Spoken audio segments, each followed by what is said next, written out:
నమస్తే, welcome dash tag you. నేను మీ రాజేష్.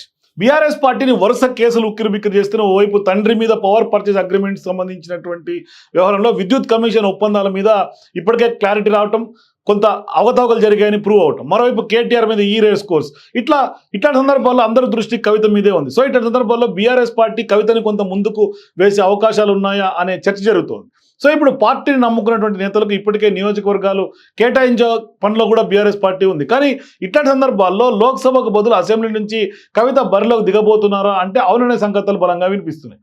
అంటే ముందస్తు ఎన్నికల సూచనతో బీఆర్ఎస్ పార్టీ ఒక రకంగా చెప్పాలంటే అలర్ట్ అయింది. ఆంధ్రప్రదేశ్ పునర్వ్యవస్థీకరణ బిల్లు 2014 ప్రకారం వచ్చే ఎన్నికల నాటికి అసెంబ్లీ స్థానాలు పెరగబోతున్నాయి. అదే వ్యవహారాన్ని కాంగ్రెస్ పార్టీ మంత్రులు, నాయకులందరూ కూడా తాజాగా తెలంగాణలో కూడా చెప్తున్నటువంటి పరిస్థితి. ఇంతకీ సీట్లు ఈసారి ఎక్కడ పెరుగుతున్నాయి? జీహెచ్ఎంసీ పరిధిలో పెరుగుతున్నాయా లేక మిగతా నియోజకవర్గాల్లో పెరుగుతున్నాయా అన్నదే ఇవాళ బీఆర్ఎస్ పార్టీ నాయకుల్లో మొదలైనటువంటి కొత్త చర్చ.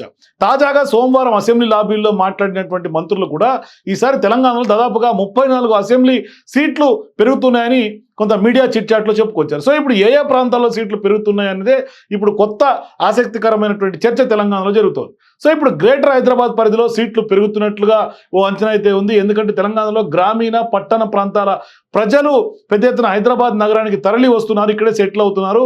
ఇప్పుడు కవిత కొంత సేఫ్ జోన్ చూసుకుంటున్నట్టుగా తెలుస్తుంది. అంటే దీనికి తోడు కొంత బీఆర్ఎస్ పార్టీలో కూడా ఒక రకమైనటువంటి చర్చ ఏంటంటే కవిత కొంత రీసెంట్గానే యాక్టివ్ అవటం, ఆమె ఢిల్లీ లిక్కర్ స్కామ్ నుంచి బయటకు వచ్చిన తర్వాత ఆమె ప్రధానంగా రాజకీయంగా కొద్ది రోజుల్లో సైలెంట్గా ఉన్నప్పటికీ తాజాగా కొంత యాక్టివేట్ అవ్వటం, మరోవైపు రాష్ట్రాల నుంచి వచ్చినటువంటి వాళ్ళు ఇట్లా జీహెచ్ఎంసీ పరిధిలోని సీట్లు పెరుగుతున్నటువంటి సందర్భంగా ఈ క్రమంలో ఇప్పుడు పట్టణ ప్రాంత ప్రజలు అట్లాగే గ్రామీణ ప్రాంతాల్లో సీట్లు ఎంపికలో కేసీఆర్ కొంత మొదలు పెట్టినట్లుగా తెలుస్తుంది. మరి కవిత ఎక్కడి నుంచి పోటీ చేస్తున్నది కొంత ఆసక్తికర పరిణామం. ఎందుకంటే లోక్సభ వరిలో దిగుతున్నారా లేక అసెంబ్లీ నుంచి తొలిసారి తన అదృష్టాన్ని పరీక్షించుకోబోతుందా కవిత అనేది చర్చ.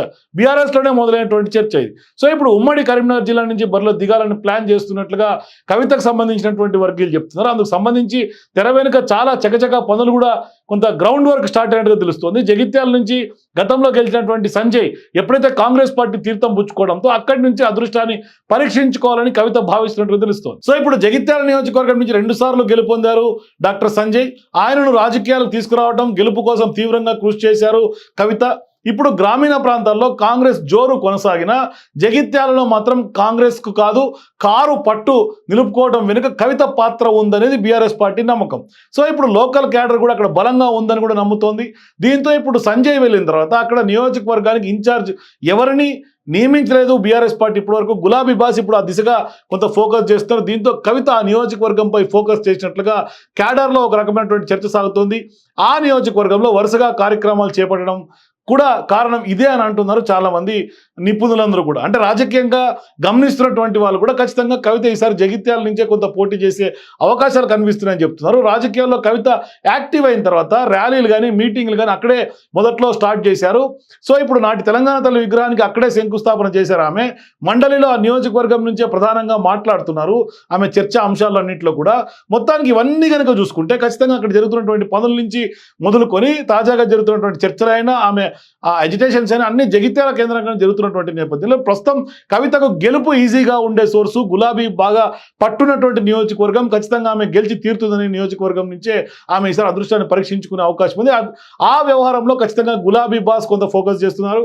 కవితను ఈసారి ఖచ్చితంగా జగిత్యాల నుంచి బరిలో దింపేందుకు సేఫ్ జోన్గా కవితకు జగిత్యాల నియోజకవర్గం కొంత సూచిస్తున్నట్టుగా బీఆర్ఎస్ పార్టీలో చర్చ జరుగుతోంది. మరి ఖచ్చితంగా ఇప్పటికే కవిత యాక్టివ్ అయింది. కేటీఆర్, కేసీఆర్ ఇద్దరి మీద కొంత కేసుల మోపవుతున్నటువంటి నేపథ్యంలో మరి ఖచ్చితంగా కేటీఆర్ ఇప్పటికే ఈ సంబంధించినటువంటి ఫార్ములా కార్ రేసుకు సంబంధించినటువంటి ఎవరు అరెస్ట్ అవుతారనే వాదనలు వినిపిస్తున్నటువంటి ఈ తరుణంలో భవిష్యత్తులో రాజకీయంగా ఎమ్మెల్సీ పదవి తర్వాత ఎమ్మెల్యేగా రాణించడానికి కవితను కొంత యాక్టివ్ బీఆర్ఎస్ పార్టీ దగ్గరుండి చేస్తోంది. ఈ సందర్భంగా ఆమెకి జగిత్యాల నుంచి పోటీ చేసే యోచనలో బీఆర్ఎస్ ఉన్నట్టుగా తెలుస్తుంది. ఖచ్చితంగా అదే సేఫ్ జోన్గా కవిత కూడా భావిస్తుంది. అందుకే ఇవాళ అక్కడి నుంచి గ్రౌండ్ వర్క్ ఆమె చేస్తున్నటువంటి పరిస్థితి. సో మీరు కూడా ఖచ్చితంగా జగిత్యాలలో కవిత సక్సెస్ అవుతారని మీకు అనిపిస్తే మీ రాజకీయ అభిప్రాయాలు కామెంట్స్ తెలియజేయండి. For more videos please watch #.